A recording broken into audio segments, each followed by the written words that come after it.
Hey guys, Casual Retro Gamer here. So, in this week's hardware video, I was hoping to continue our look into the MZ700.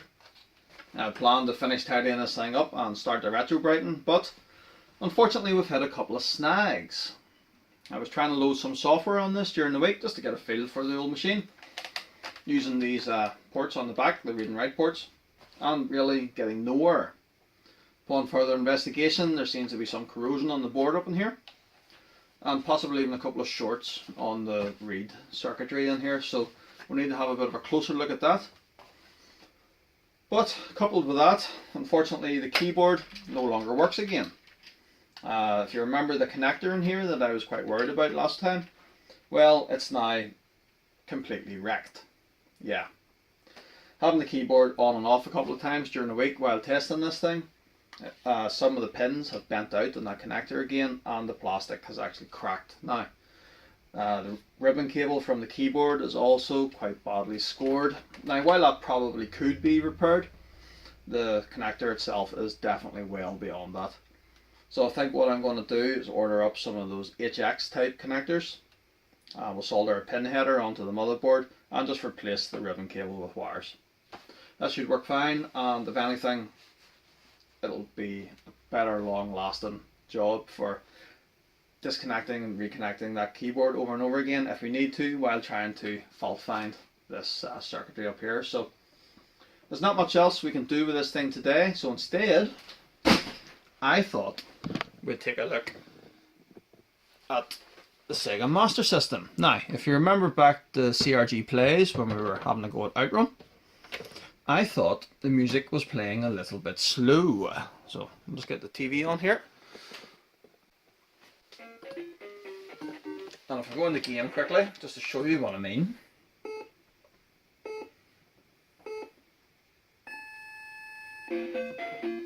So you can hear the music seems to be playing a little bit slow. And the screen only fills from here to here. And all of that really is down to the 50Hz PAL console. This was an NTSC 60Hz console. The music would be playing slightly faster, and the screen would be more filled anyway, if not completely filled. So that's what we're going to do today. We're going to fit a switch in this thing. Where are you? I'm going to fit this switch in this thing on the back corner here to change between the 50 and 60 Hz. So we'll get the screwdriver and we'll get this thing apart. Right, let's get this thing apart. While we're doing that, I'll heat up the soldering iron. Now, there is 1, 2, 3, 4, 5, 6 screws on the bottom of this thing.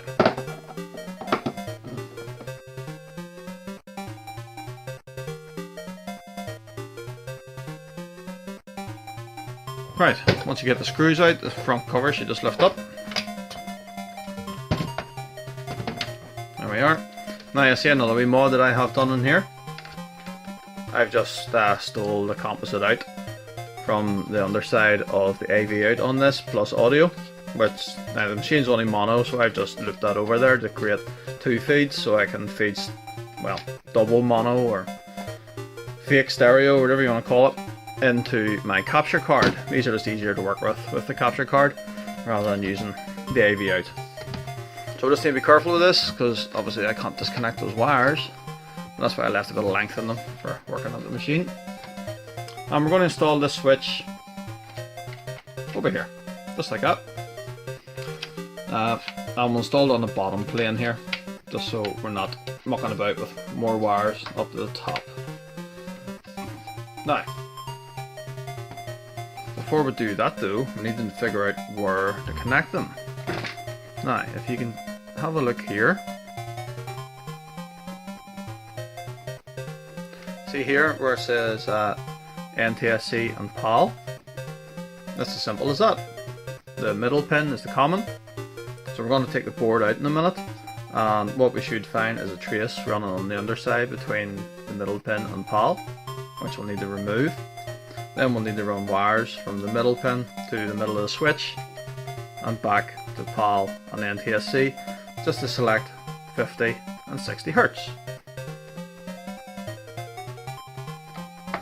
Right, to remove the board, There's various screws around it.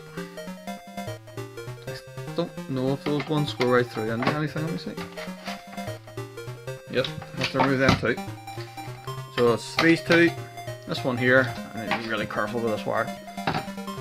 There's a couple here around the controller port, these ones here. Oh, look at that one there, it's not even in. And this one here. Right, so we'll get those out.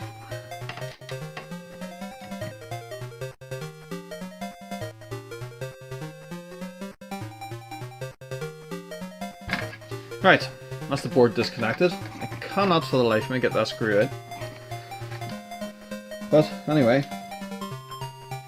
so we can get rid of the bottom plane here, the bottom of the case, and we'll just bring this over. And we'll lay that on there just while we're working on it, just because those wires are there. So let me see if we can find. So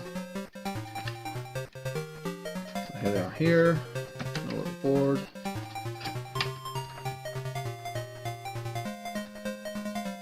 There we are. So there's three there. So let me zoom you in quickly.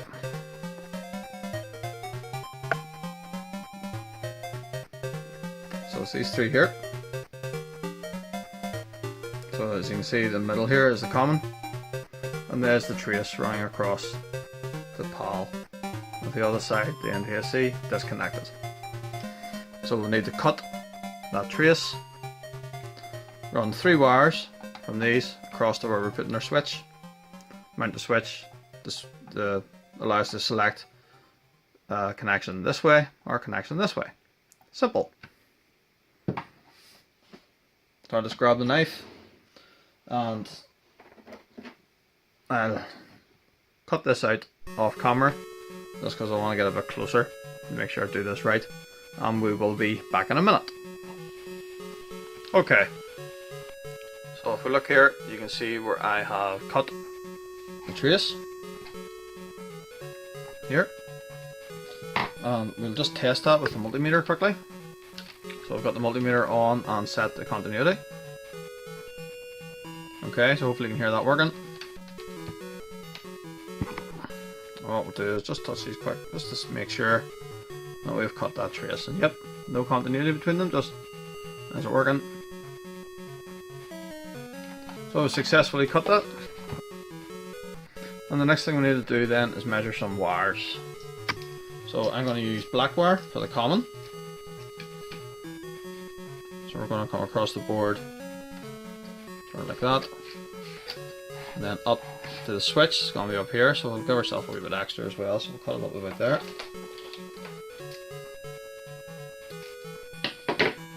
There we are. And we'll do the same with red wire that we're going to use for the return signal.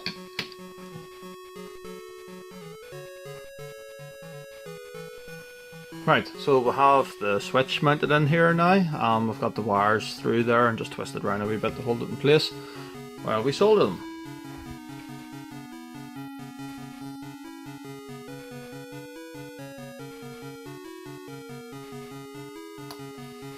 Let's get this out and get it in the case.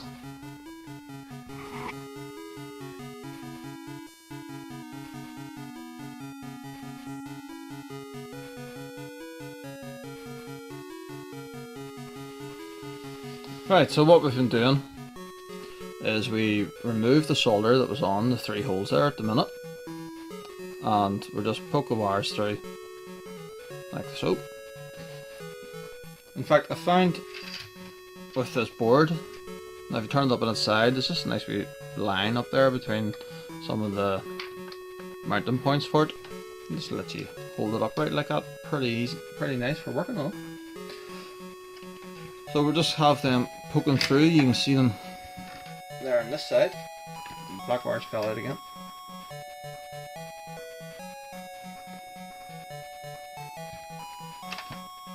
And what we're going to do is just solder the 3 of them in place. And then we'll come back and tidy off the access. I'll just zoom in a bit so you can see this easier. Right, so there's our 3 wires poking through from the other side. From here. So I'm just going to solder them in place quickly, and that should hopefully be the mod working. In fact, we can test it then at that point.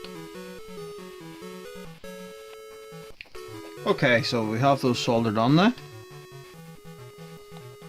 And what you want to do when you're doing this is just hold the iron on it for a wee second, just to allow the solder to flow. So if we turn this over, you can see there that the solder has flowed right through to the far side, making a good connection.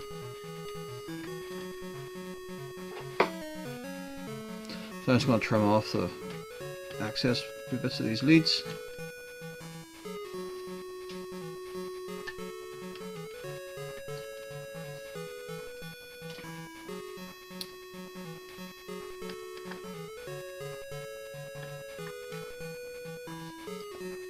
There we are.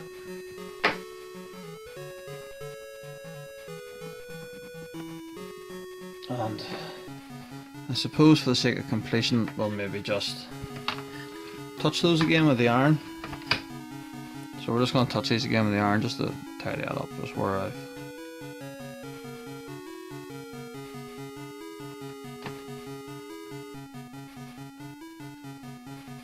just tidy it up when I've snipped it there. So that's not looking too bad. So look at the other side of the board.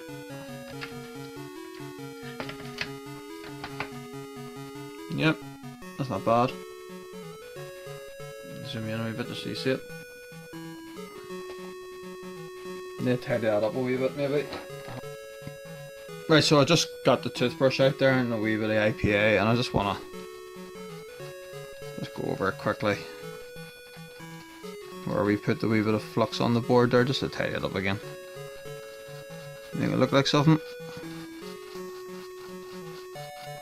Dry it up with a wee bit of tissue.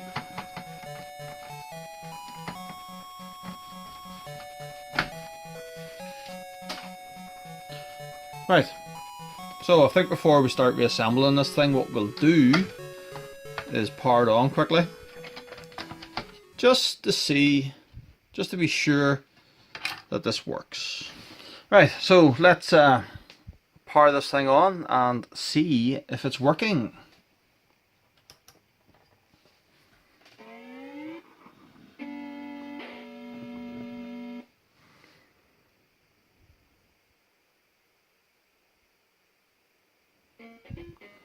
Right, so this is exactly as it was before. So the switch is obviously in the 50 Hz and PAL mode.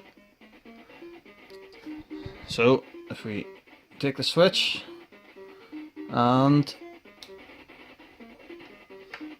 nope, just reset the console. There we are. So the music's playing at the proper speed now, and as you can see, the screen is bigger.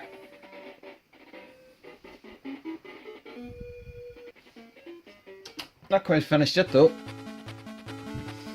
Next thing we're going to have to do, let's get all this disconnected again. Next thing we're going to do is mount the switch. Now, I know I said at the start of the video that I would mount the switch in the base, but I was thinking about it. And since those other wires are through onto the... what am I doing here?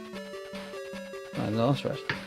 Since those other wires are through onto the top, I think it makes sense just to put them all on the top, because while I could put this one on the base, it would mean that the whole thing is permanently connected then, if you know what I mean. At least at the minute, with those on the top, I can take it apart and set the board in there like that. And, well, it means I don't have to have a base here as well at the same time. So, we're just going to drill a wee hole through here to mount this in here like that. Okay, so we'll get our drill, and same as last time, you always want to start off with a small bit. There we are.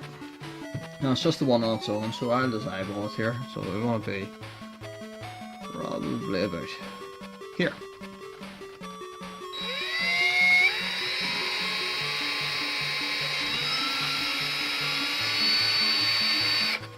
That's us. Then we can go up to a bigger bit. So I'm just taking it nice and easy through the pilot hole.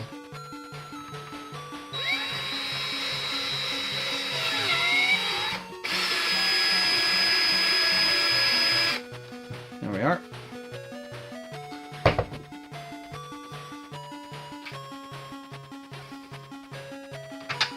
Oh, my dot like that.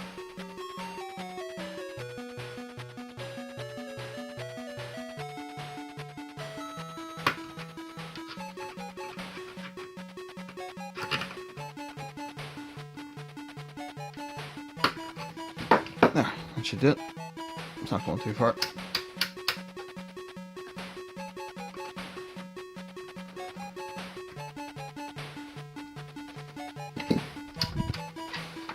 Okay, the only other thing I want to do is tidy up the wires a wee bit.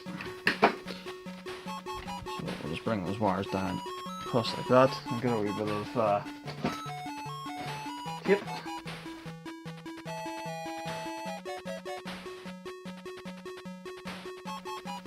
There we are, it tidies that up nicely. And that's pretty much it. All that's left to do is get it back together. So I'll get on that quickly and we will be back soon.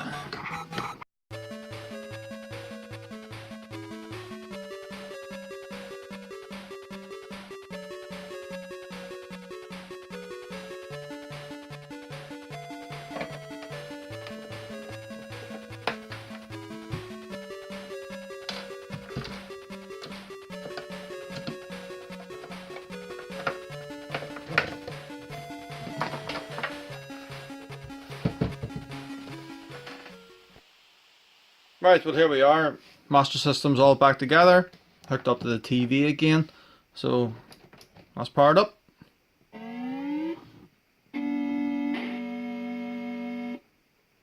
So that's it booting in 50Hz mode, so let's just see, if we flick the switch,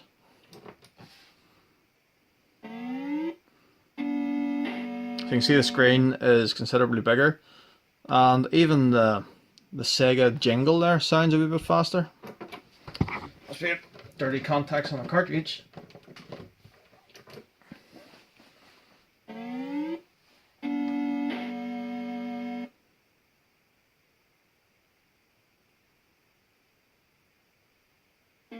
There we are. So yeah, it definitely sounds much better.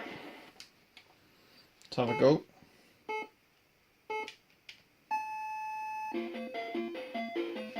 So the game should also play slightly faster as well, so let's see what it's like. Yeah, definitely does seem a wee bit faster. The music's far better, and the graphics are full screen, which is good. Excellent. Okay, so one more game to test, and what else but Sonic the Hedgehog. So we'll boot it up in 50Hz first.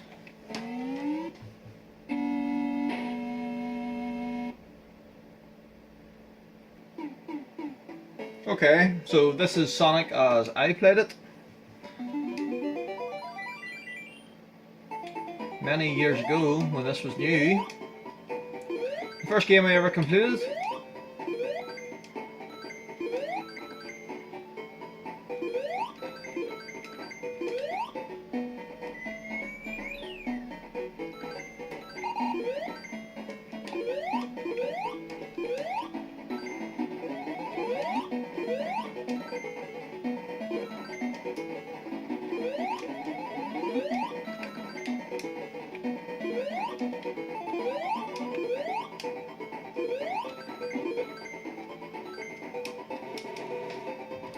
Right, anyway, let's try it at full speed.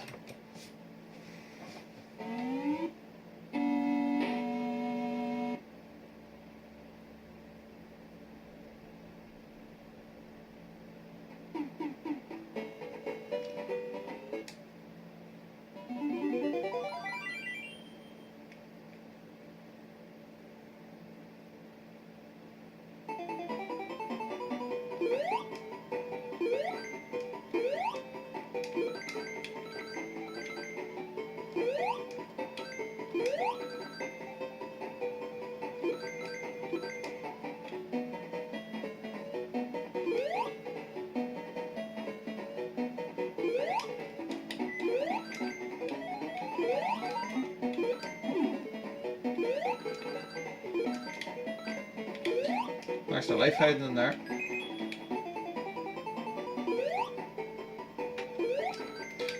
Actually, one thing I'm noticing here that I've never really noticed before playing it in the slower 50 Hz is slowdown. Anyone else seeing that?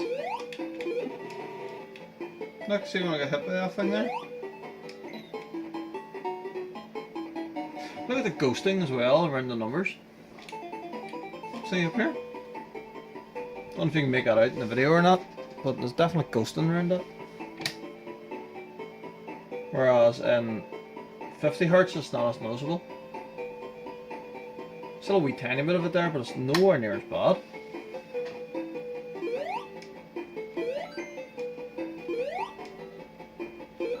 Well, anyway, that's it, successfully modified. We have a switch. Now we can change 50, 60. I'll probably just leave it on 60 Hz to be honest. So that'll do for now. Thanks very much for watching. I'll see you during the week for the next CRG plays. Never know, maybe give this game a go. Nah, I think we've done enough of the Master System for now. We'll probably play something different. But anyway, thanks very much for watching. Any comments or anything, please leave them below. And I will see you again soon.